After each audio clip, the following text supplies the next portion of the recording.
Welcome to Monk's Temple. Let us begin by doing something radically simple.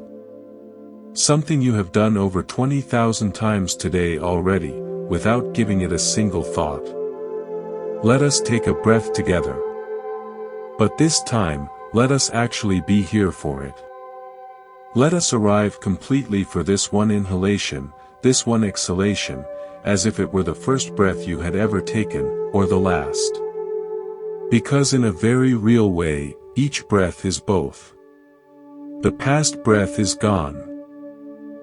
The future breath is just a hope.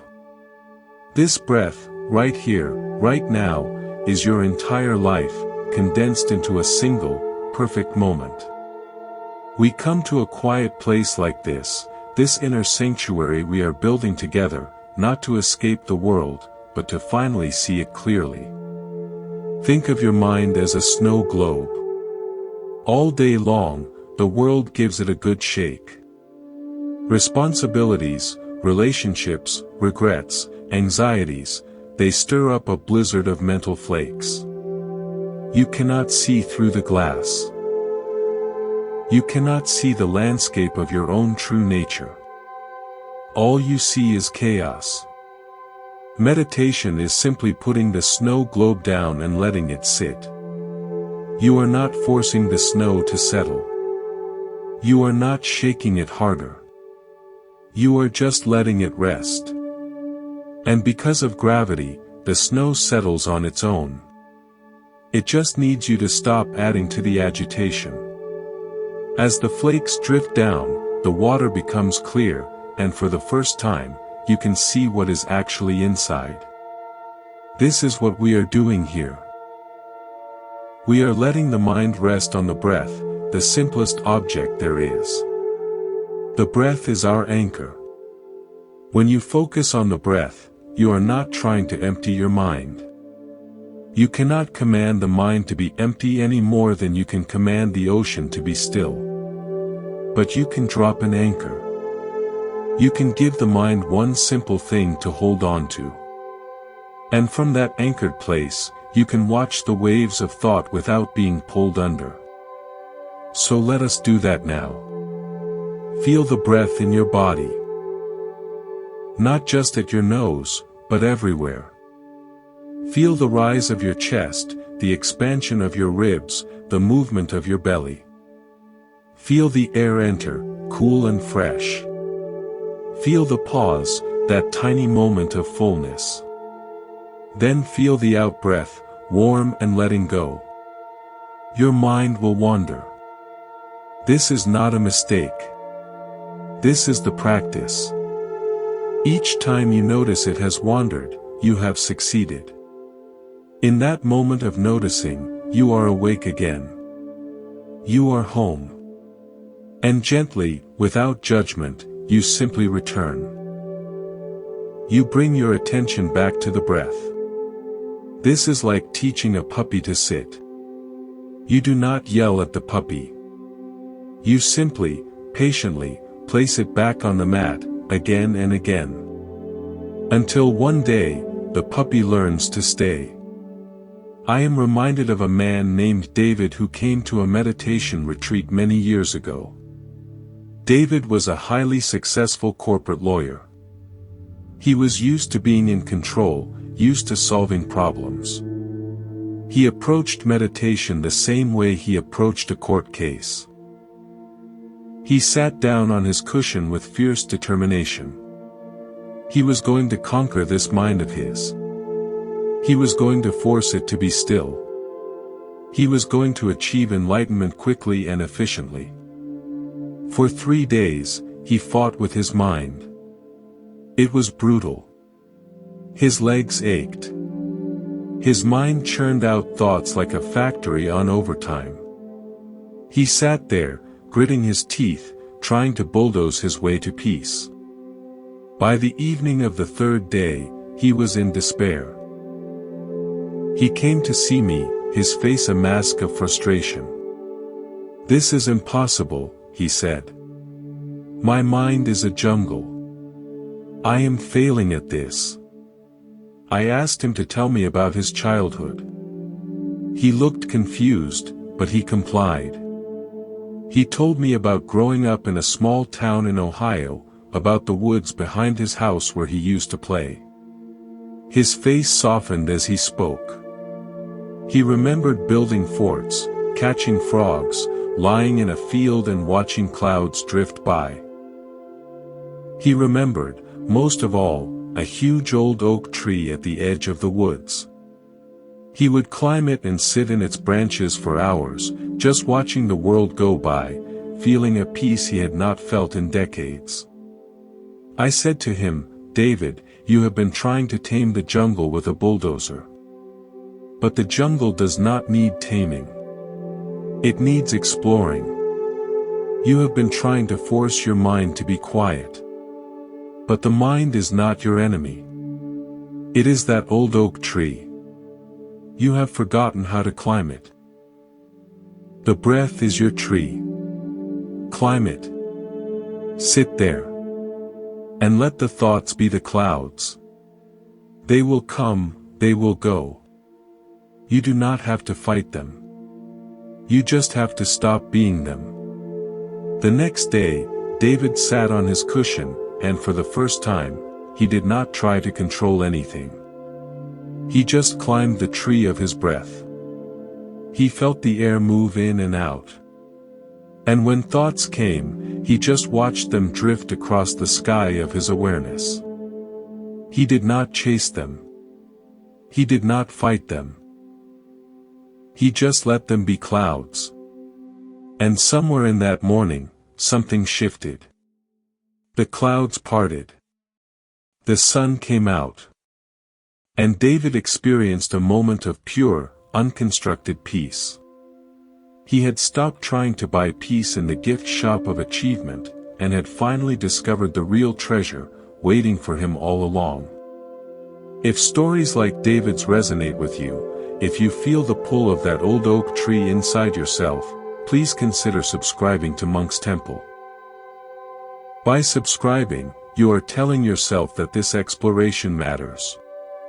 You are creating a gentle commitment to show up and practice the art of coming home. Just click the button below. The Buddha was a physician of the human condition.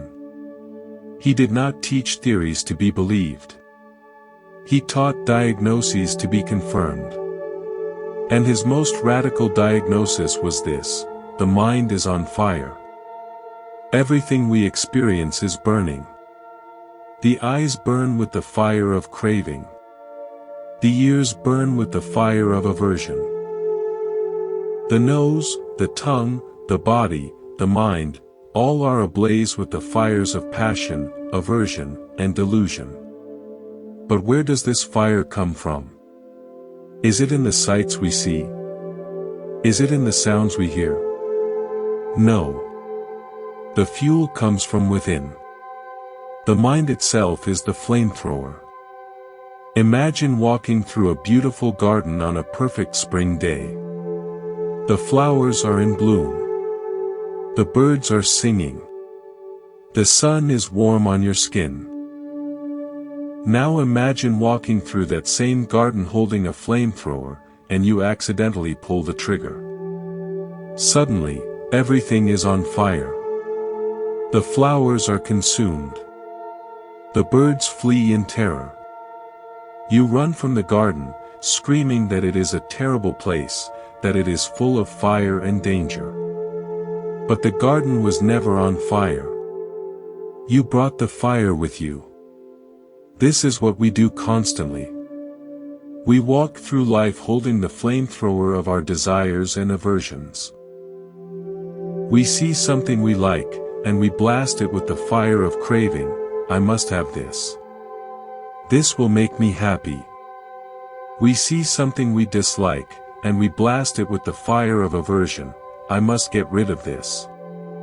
This is making me suffer. Then we wonder why the world feels so hot, why life feels like a constant battle. The Buddha's invitation is to look at your own hands, to see the flamethrower you are holding, and to learn how to put it down. Let me tell you about Rachel, a waitress at a busy downtown restaurant. Rachel was good at her job, but she was miserable. Every shift, she carried the flamethrower. When a customer was rude, she blasted them with silent rage, replaying the interaction in her mind for hours. When a coworker got the better section, she blasted them with jealousy.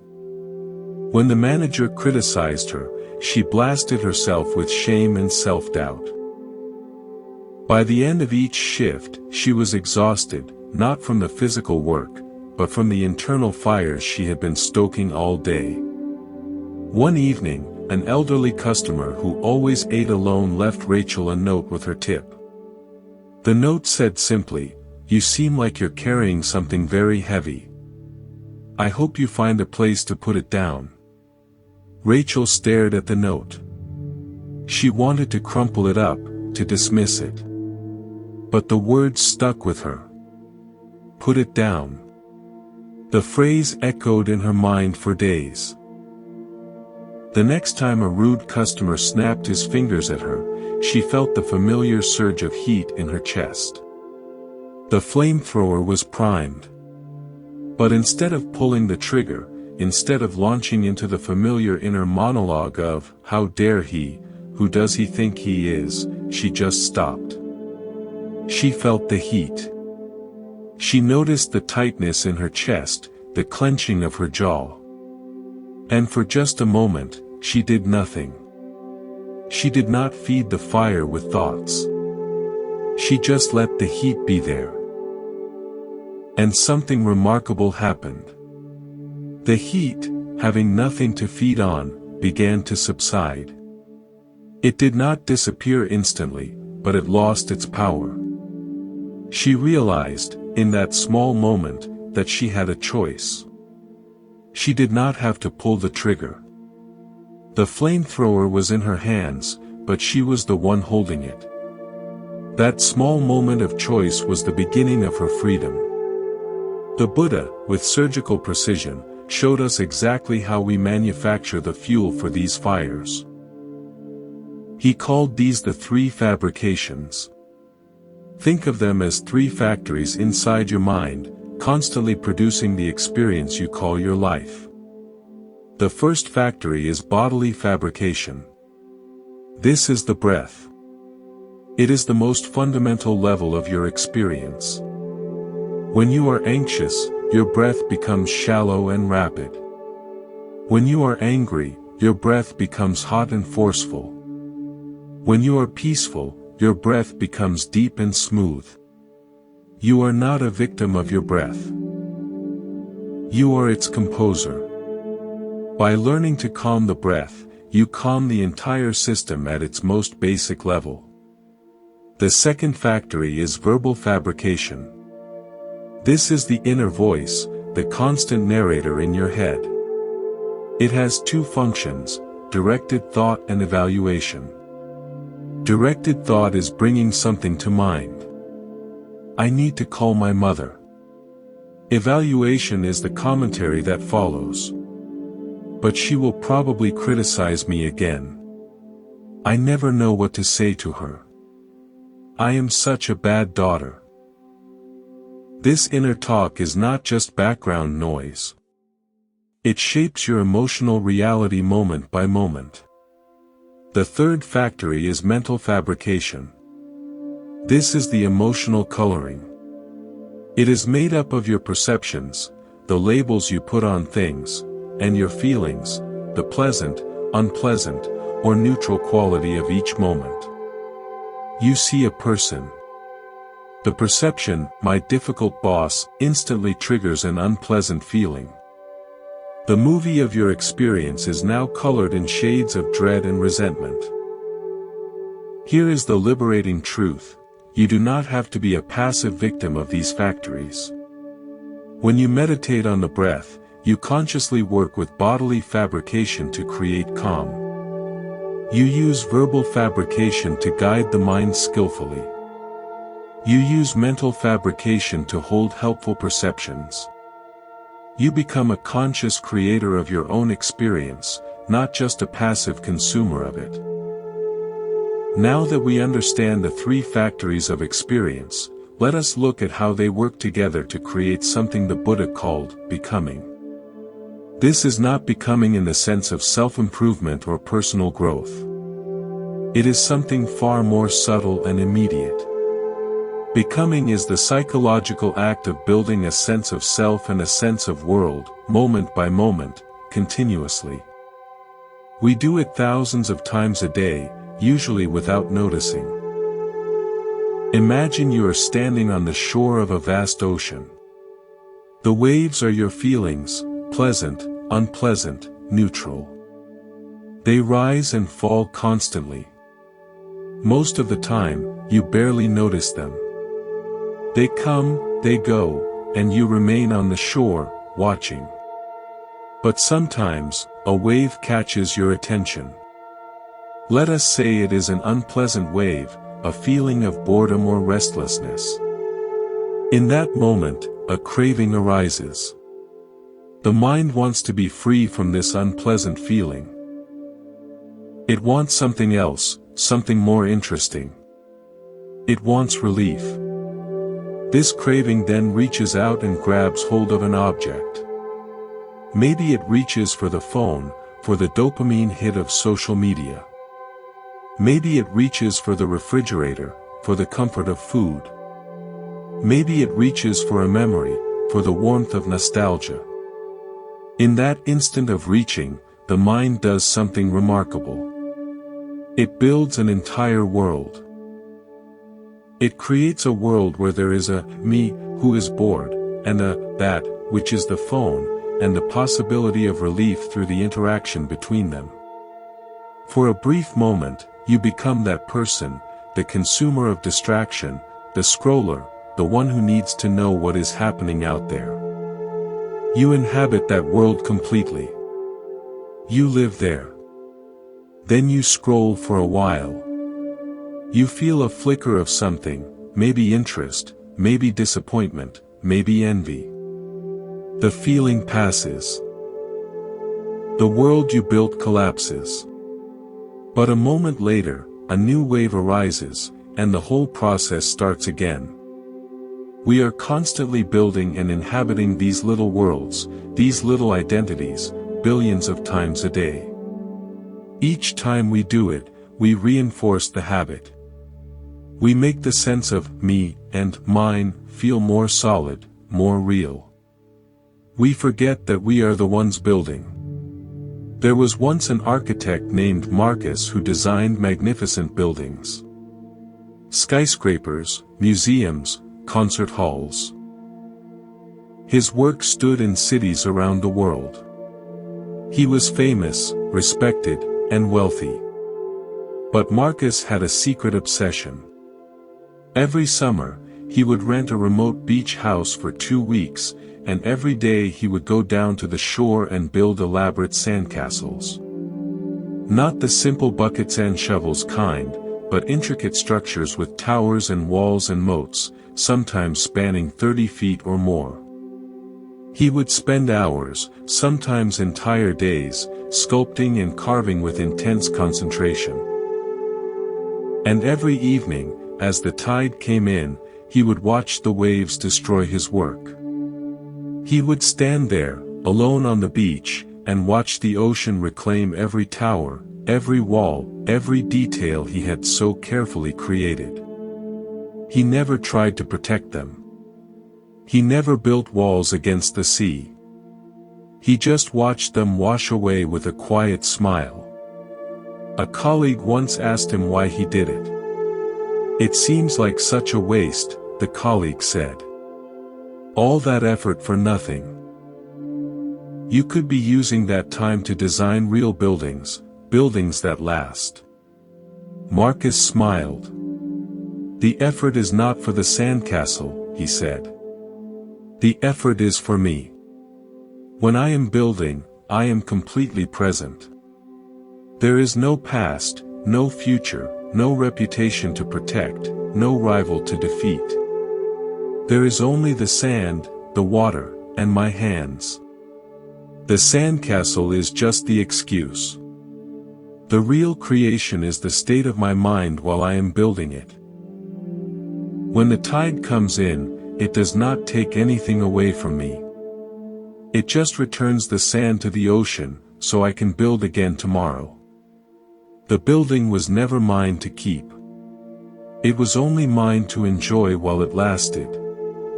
Marcus had discovered a profound truth. He had learned to enjoy the process of creation without clinging to the product. He could build magnificent things and watch them wash away without suffering, because his identity was not tied to what he built. His identity was in the building itself, the awareness, the presence, the joy of shaping sand. The raw materials we use to build our worlds are just as impermanent as Marcus's sand. Feelings arise and pass away. Perceptions flicker and change. Thoughts appear from nowhere and vanish back into nowhere. These are the only materials we have to work with. And yet, we try to build something solid out of them. We try to construct a permanent self out of impermanent parts. We try to build a fortress out of smoke.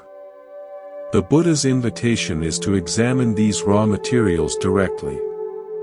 To sit on the shore of awareness and watch a feeling arise, last for a moment, and pass away. To watch a thought appear, hang around for a bit, and then disappear back into the emptiness from which it came. To notice that none of these things are under our control. They come when they want and go when they want. They are visitors, not possessions.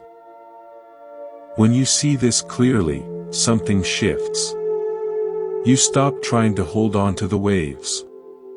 You stop trying to build permanent structures out of shifting sand. You learn to rest in the awareness that witnesses it all, the sky that watches the clouds without ever being touched by them. This is the beginning of true freedom. The Pali Canon, the collection of the Buddha's discourses, uses the word for consciousness in several different ways. At first glance, this might seem confusing, even inconsistent. But if you look deeper, you see it is not a flaw. It is a gift. The Buddha was handing us different lenses to look through, because a single lens cannot capture the full, multifaceted nature of the mind. He gave us multiple maps so we could navigate the inner terrain from different angles. Sometimes, he uses consciousness to mean a simple, almost mechanical function, the raw knowing of a sense impression. Eye consciousness arises when the eye meets a form. Ear consciousness arises when the ear meets a sound.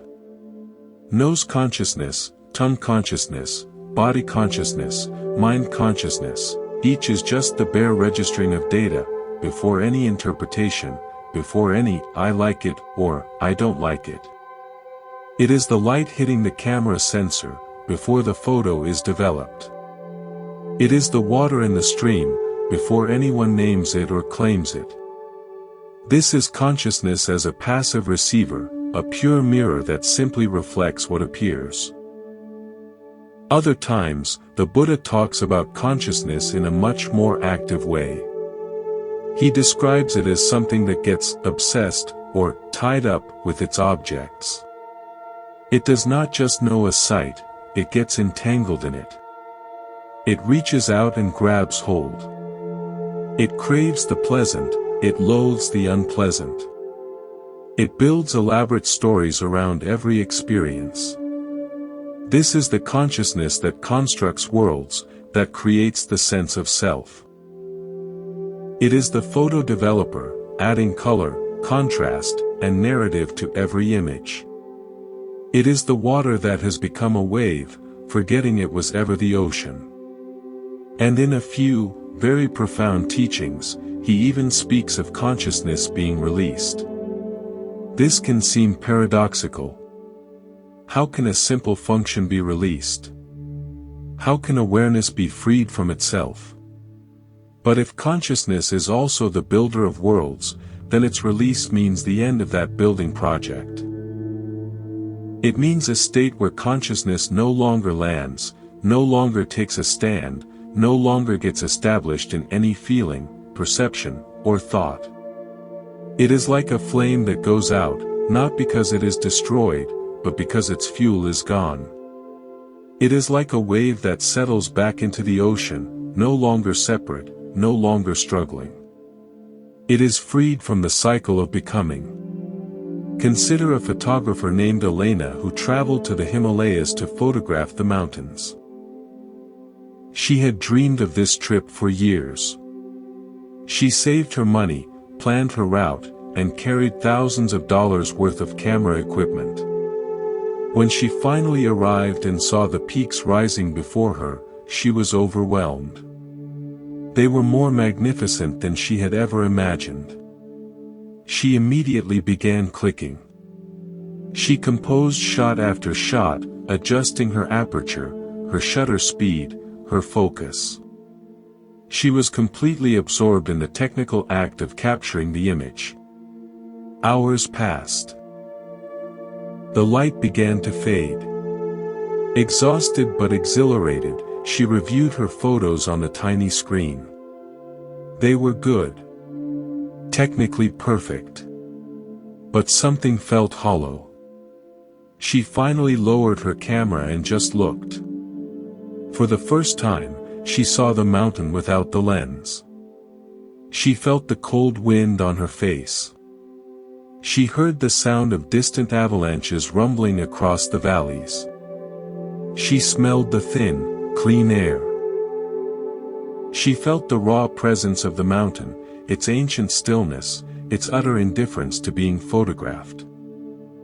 And she realized, with a shock, that she had been so busy photographing the mountain that she had never actually experienced it. The photographs were just memories, just representations, just souvenirs. The mountain itself had been right there, waiting for her, but she had been too busy capturing it to be with it. She had been collecting moments instead of living them. Elena sat down on a rock and just watched the sunset paint the peaks in shades of orange and pink. She did not take a single photo. She just sat there, being present, being aware. Tears rolled down her cheeks, not from sadness, but from the sheer beauty of being alive in that moment. And in that awareness, she touched something deeper than any photograph could capture. She understood that the camera was not the problem. The problem was the grasping, the need to possess the mountain through images. When she put the camera down, the mountain was finally free. And so was she. Think of your mind as a clear mirror. Its nature is simply to reflect. Whatever comes before it, a beautiful face, an ugly face, a mountain, a mouse, a triumph, a tragedy, the mirror reflects it perfectly, without distortion, without preference. It does not hold on to the image of the beautiful face, trying to keep it forever. It does not try to get rid of the image of the ugly one, pushing it away. The images come and go, but the mirror remains unchanged, clear, and bright. It is never improved by a beautiful reflection, never damaged by an ugly one. Our problem is that we mistake the mirror for the reflections. We see a scary reflection and we think we are scared. We see a flattering reflection and we think we are wonderful. We see an ugly reflection and we think we are worthless. We get into fights with the images, trying to scrub away the ones we do not like, trying to hold on to the ones we do. All the while, we smudge the mirror with our struggling. We forget the clear, timeless space that is witnessing it all. The path is a process of gently cleaning the mirror. Not by fighting the reflections, but by recognizing them as just reflections. By seeing that they come and go on their own, without our permission. As the mirror becomes clearer, we can see the images for what they are, just visitors, just passing shows, just clouds in the sky of awareness. And in that seeing, we start to recognize our true identity, not as any particular reflection, but as the mirror itself. The knowing. The awareness. The sky that holds it all. A common fear arises on this path. People worry that this whole process of letting go, of seeing through the illusions, will lead to a kind of depression. They fear that life will become gray and meaningless, that they will lose their passion for living. This fear comes from a fundamental misunderstanding. It confuses dispassion with depression. They are worlds apart, as different as night and day, as different as drowning and swimming. Depression is a sense of powerlessness. It is a heavy, suffocating fog that obscures all color and life. It tells you that nothing matters, that your actions are futile, that there is no point in trying. It comes from a sense of being cut off, from a loss of hope, from the belief that you are trapped and cannot escape. Depression is a dark room with no doors and no windows. Dispassion, as the Buddha taught it, is the exact opposite. It comes from a place of profound clarity and power. It is the natural result of seeing clearly that the things you used to grasp at, the approval, the possessions, the identities, the achievements, are incapable of providing lasting satisfaction. It is not that they lose their color. It is that you finally see they were never the source of the color in the first place. The color was always in you. Think of it like this. You have been walking through the desert for days, dying of thirst. You come across a pool of water. You fall to your knees and drink desperately. But the water is salt water. The more you drink, the thirstier you become. You are trapped in a cycle of desperate drinking and increasing thirst. Dispassion is the moment you finally realize the water is salt. You do not feel depressed about the water. You do not mourn its loss. You simply put down the cup and start looking for fresh water. You have lost your passion for salt water, but that loss opens the door to finding something that can actually quench your thirst. Let me tell you about a man named Richard. Richard was a high-powered executive in his mid-50s. He had spent 30 years climbing the corporate ladder. He worked 70-hour weeks. He missed birthdays, anniversaries, school plays. He told himself it was all worth it, that one day he would retire and enjoy the fruits of his labor. Then, in the span of 6 months, 2 things happened. His company was acquired, and his position was eliminated.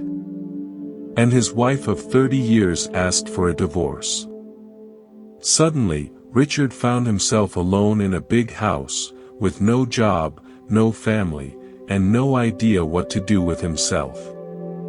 He had spent his whole life building an identity as a successful executive, a provider, a man who mattered. Now that identity was gone, he fell into a deep depression. He stopped answering phone calls. He stopped eating properly. He sat in his dark living room for weeks, watching television shows he did not even like, just to fill the silence. A friend finally dragged him to a meditation retreat. Richard went reluctantly, expecting nothing. The first few days were torture. His mind screamed at him constantly. But on the 4th day, something shifted. He was sitting outside, watching the wind move through the trees, and a thought arose, who am I now? But this time, instead of the usual answer, no one, a failure, nothing, there was just silence. And in that silence, he felt something he had not felt in decades. Peace. He realized that all those years, he had been drinking salt water. The job, the status, the money, they had never truly satisfied him. They had only made him thirstier for more. Now that they were gone, he was finally free to look for fresh water. He began to explore meditation deeply. He discovered a richness in simply being present that dwarfed anything he had ever felt in a boardroom. He was not depressed. He was, for the first time in his life, truly alive. The goal the Buddha points to is not nothingness. It is not a blank void or a gray emptiness. He calls it the unconditioned, the deathless. And he describes it as the highest happiness. This is not the happiness of getting what you want. That kind of happiness always comes with the seed of its opposite, the fear of losing it, the pain of not getting enough. It is conditional happiness. It depends on things going a certain way. The happiness the Buddha points to is different. It does not depend on conditions. It is not built on getting what you want or avoiding what you do not want. It is a happiness that arises from within, from the peace of a mind that is no longer grasping, no longer clinging, no longer on fire. It is like the light of the sun. The sun does not depend on our approval to shine. It just shines. It is its nature. When you taste this happiness, even for a moment, you understand why the Buddha called it the highest. It puts all other happiness in perspective. You see that you have been chasing shadows when the real treasure was always inside you. And this happiness cannot be taken away, because it does not depend on anything outside you. It is your birthright, your true nature, waiting to be discovered. Let me tell you about Kenji, a sculptor I mentioned briefly before. This is his story, many years later, after he had achieved great fame.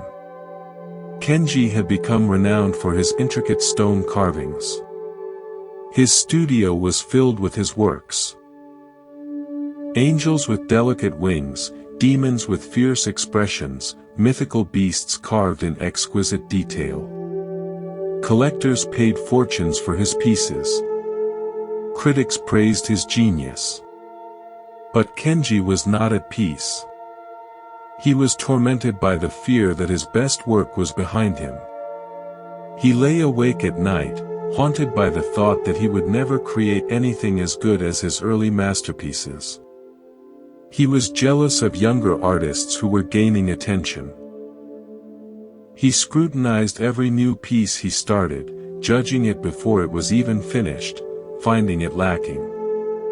His creativity was blocked by a wall of self-doubt and ambition. The more he tried to force himself to create, the more stuck he became. In despair, he traveled to a remote mountain to visit a hermit, a woman rumored to be enlightened. He found her in a simple cave, with nothing inside but a rough stone floor and a small spring of water. There were no carvings, no art, no possessions, no evidence of any achievement at all. He poured out his story, his fears, his jealousy, his creative paralysis. He told her about his sleepless nights, his crushing self-doubt, his terror of being forgotten. The hermit listened patiently, saying nothing. When he finished, she picked up a small, rough stone from the floor of the cave. It was ugly, irregular, completely unremarkable. She handed it to him. "This is your next masterpiece," she said. Kenji looked at the stone. He turned it over in his hands. It was just a rock, the kind you would kick out of your path on a walk. "But there is nothing here," he stammered. "A masterpiece is something I create. Something I shape. Something I impose upon the stone. This is just a rock." The hermit shook her head gently. You have spent your life learning to add, to shape, to impose your will upon the world. That is a great skill. But you have not yet learned the greater skill, to subtract, to let be, to see. You look at this stone and see nothing because your mind is full of what you want to add to it. You are so busy planning its future that you cannot see its present. Clear your mind. Look again. See the stone as it is, not as you want it to be. See its color, its texture, its weight, its age. See the lichen growing on its surface. See the tiny quartz crystals catching the light. See that it is already a masterpiece. It has been shaped by wind and water and time for millions of years. Your job is not to improve it. Your job is to see it. To appreciate it. To let it be what it already is. Kenji sat with the stone for a long time. He held it in his hands. He felt its weight, its coolness, its solidity. He ran his fingers over its rough surface, feeling every bump and groove. He looked at its subtle shifts in color, from gray to brown to hints of rust. And slowly, a profound peace settled over him. He saw that his whole life had been a struggle to add things to the world to prove his worth. The hermit was showing him that worth was not something to be created. It was something to be recognized. It was inherent in everything, including this rough stone, including himself, when he stopped trying to become something else. He stayed with the hermit for a month, learning the art of subtraction. Learning to let go of ambition, of jealousy, of the need to be a great sculptor. Learning to see what was already there instead of always reaching for what was not. And in that letting go, his creativity returned, but in a new form. He no longer carved to prove something or to achieve fame. He carved as a way of seeing, of appreciating, of celebrating the stone that was already there. His art became an expression of freedom, not a cry for validation. And for the first time in his adult life, he was truly happy. Most of us live our lives focused on addition. We think happiness comes from adding more money, more possessions, more achievements, more relationships, more experiences. We are like someone trying to fill a leaky bucket, constantly pouring more in, never noticing that the holes at the bottom are letting it all drain out. We exhaust ourselves in the pursuit of more, and we wonder why we never feel full. The Buddha's path is the art of subtraction.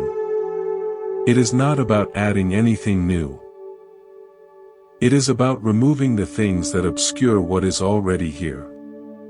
It is like cleaning a dusty window. You do not need to paint a beautiful scene on the glass. You just need to remove the dust, and the sunlight streams in on its own. The peace, the clarity, the freedom, they are not things you have to create. They are things you have to uncover. What are you adding today that you could subtract? What grasping, what striving, what need to prove yourself could you simply put down? What would be left if you stopped trying to become someone else and just allowed yourself to be who you already are? These are the questions the path invites you to explore. Let me tell you about Michael, a river guide in the Grand Canyon. For years, he led groups of tourists down the Colorado River. He knew every twist and turn, every rapid and eddy. He could read the water like a book, anticipating the hidden rocks and the powerful currents. His job was to navigate the dangerous rapids, to keep everyone safe, and to point out the beauty of the canyon walls rising thousands of feet above them. He was a master of his craft, respected by his peers, loved by his clients. People trusted him with their lives. But Michael had a secret. He was terrified of the rapids. Every time his raft approached a big one, his heart would pound against his ribs. His palms would sweat so much he could barely grip the oars. His breath would become shallow and rapid, his vision would narrow, and his mind would flood with images of disaster. He would navigate the rapid successfully, he always did, through sheer force of will and years of experience, but inside, he was a wreck. The joy of the river was poisoned by his constant fear. He loved the calm stretches between the rapids, the moments of floating and gazing at the ancient rock, but the moments of danger consumed him entirely. One day, after a particularly grueling run through a Class 5 rapid, he sat alone on the bank, watching the river surge past. He was exhausted, both physically and mentally. His body trembled with residual adrenaline. His mind replayed the near misses, the moments when the raft had tipped dangerously close to flipping. And in that exhaustion, a question arose in his mind, unbidden and unexpected: who is it that is afraid? He looked inside for the Michael, who was terrified. He searched and searched, turning his attention inward with the same intensity he used to scout a rapid. And what did he find? He found only a collection of sensations: a tight chest, a racing heart, shallow breath, a knot in his stomach. He found a flood of catastrophic thoughts: you almost died. You could have killed those people. You are not good enough. You are a fraud.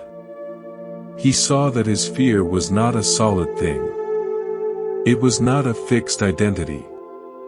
It was not a permanent part of him. It was just a process. It was just these sensations and thoughts, arising and passing away, arising and passing away, like bubbles in the river. There was no solid self being threatened. There was just the river of experience flowing through him, and the awareness that was watching it all. The next day, as his raft approached the biggest rapid of the trip, he did something different. He did not try to suppress the fear. He did not try to talk himself out of it. He did not grit his teeth and brace for impact. He just observed it. He felt the tightness in his chest. He noticed the sweat on his palms. He watched the thoughts: we are going to flip. This is the one. You are going to die. But for the first time, he did not identify with them. He did not become the terrified guide. He was just the space in which these phenomena were occurring. He was the canyon, not the river. He was the sky, not the storm. He was the awareness, not the fear. He navigated the rapid with a calm he had never known. His hands were steady. His vision was clear. His decisions were precise and immediate, flowing from a place of deep presence rather than frantic reaction. Afterward, he sat in the raft, stunned by what had just happened. The other guides noticed something different about him. The clients commented on how peaceful he seemed. The fear still arose. It continued to arise on many subsequent trips, because fear is a natural response to danger. But it no longer possessed him. It no longer defined him. He saw it as just another wave on the river of his experience, just another rapid to be navigated with awareness. He had learned that he could be in the middle of the storm and still find the calm center.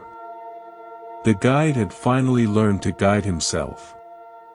This is the gift of the practice. It does not eliminate the storms of life. The rapids will still come.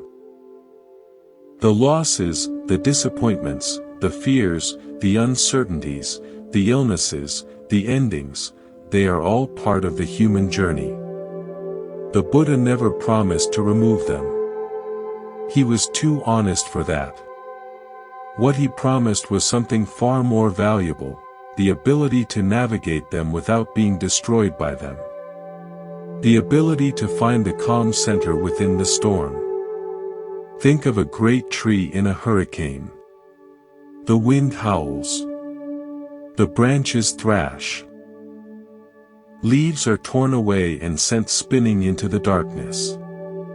The trunk groans under the pressure. But the deep roots hold the tree steady. It may bend, it may lose limbs, but it does not break. When the storm passes, it is still there, maybe a little battered, but alive and firmly planted. The practice is about growing those roots. It is about establishing yourself so deeply in awareness that no storm can uproot you. The fear may come. The anger may come. The grief may come. They are visitors, not permanent residents. They arrive without knocking, they stay for a while, and then they leave. Your job is not to fight them or banish them or judge yourself for having them. Your job is to hold them in awareness, to let them be what they are, and to trust that they will pass. They always do. Every single time, without exception. No emotion has ever lasted forever. No thought has ever been permanent. They all arise and pass away. This is their nature. When you know this deeply, not just intellectually but in your bones, something fundamental shifts. You stop being afraid of your own experience. You stop running from discomfort and chasing after pleasure like a dog chasing its tail. You learn to rest in the awareness that holds it all, the sky that contains the storm, the canyon that contains the river, the roots that hold the tree. And in that resting, you discover a peace that the world cannot give and cannot take away. It was always there, waiting for you to notice it. Imagine a woman named Sylvia who worked as a librarian in a vast, ancient library. This library contained millions of books, stories from every culture, every era, every imagination. Sylvia loved her job.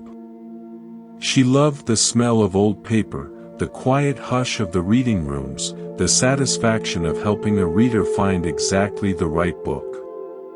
But Sylvia had a problem. She was obsessed with the books themselves. She could not pass a shelf without pulling down a volume and reading a few pages. She started dozens of books but finished none. Her apartment overflowed with borrowed books she could not return.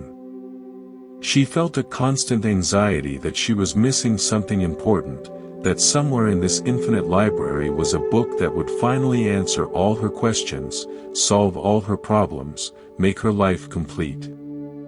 She spent her days in a frenzy of browsing, always searching, never finding. One day, an old man approached her desk. He was a regular patron, always polite, always returning his books on time. Today, he had no books with him. He just stood there, looking at her with kind eyes. "You seem tired," he said. Sylvia almost laughed. She was exhausted. "I am tired," she admitted. "There is so much to read. So much to know. I feel like I am drowning in books." The old man smiled. "Come with me," he said. He led her to a small, forgotten corner of the library she had never noticed before. There was a single chair, a small table, and a window looking out onto a peaceful garden. "Sit here," he said. "For 1 hour each day, just sit. Do not read. Do not browse. Just sit and look out the window. Watch the light change. Watch the birds. Watch your own mind. The library will still be here when you return. But you might discover that what you have been searching for in all these books is not in the books at all.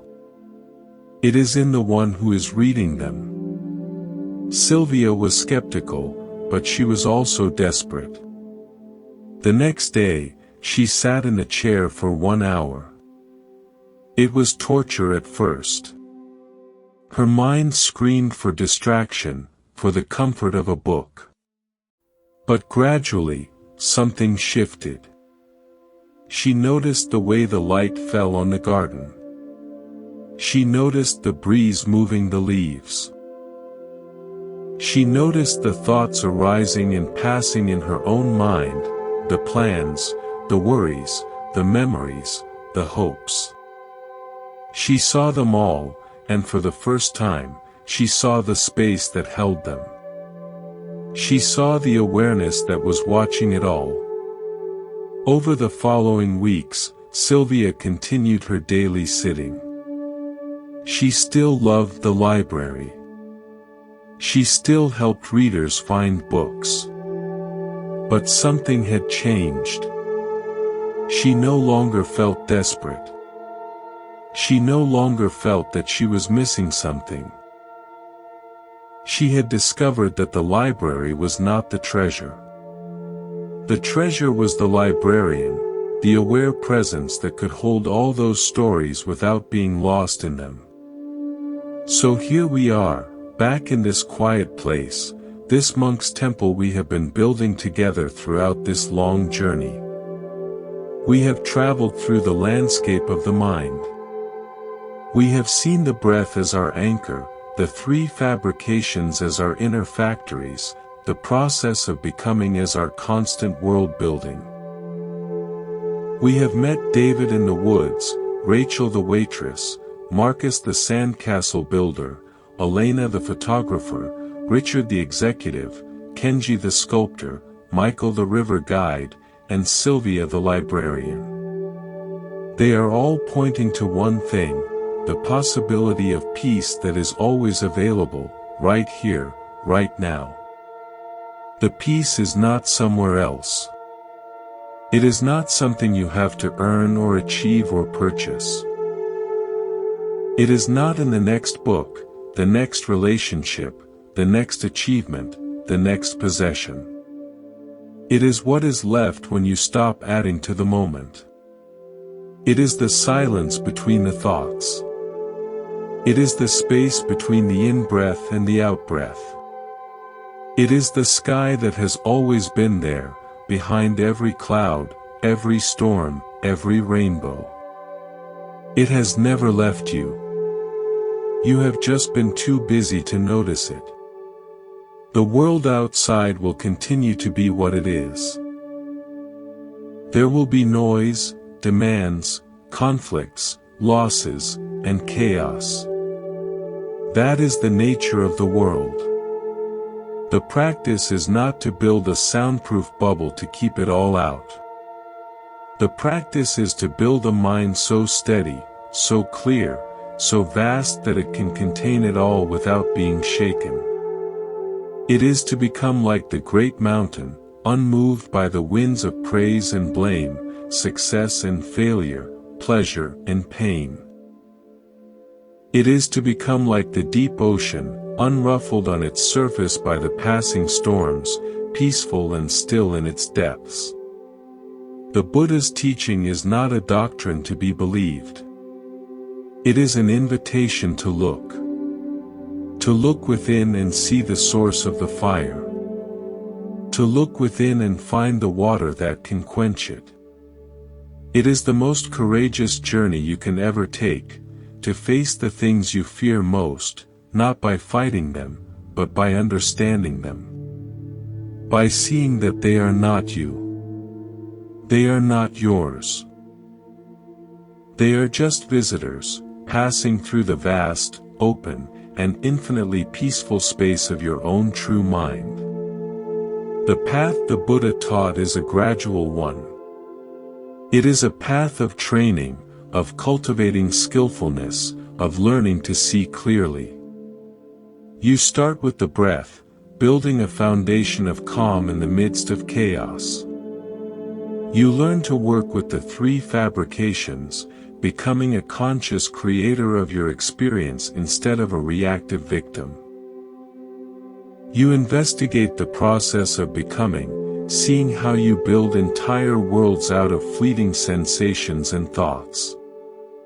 You use the different maps of consciousness to understand the mind's many dimensions. And gradually, the clinging loosens. The grasping relaxes. You taste moments of freedom, moments where you are simply the aware sky, not the passing cloud. But the path does not end there. Even the refined states of meditative bliss, even the profound insights, even the peace of the observer. These too can become objects of clinging. The Buddha taught that the ultimate freedom is to let go of everything, even the most beautiful experiences, even the most cherished identities, including the identity of one who is enlightened. This is the final, most subtle letting go. Imagine you have been climbing a mountain for your entire life. You have struggled through forests, scrambled over rocks, endured storms and exhaustion. Finally, you reach the summit. The view is breathtaking.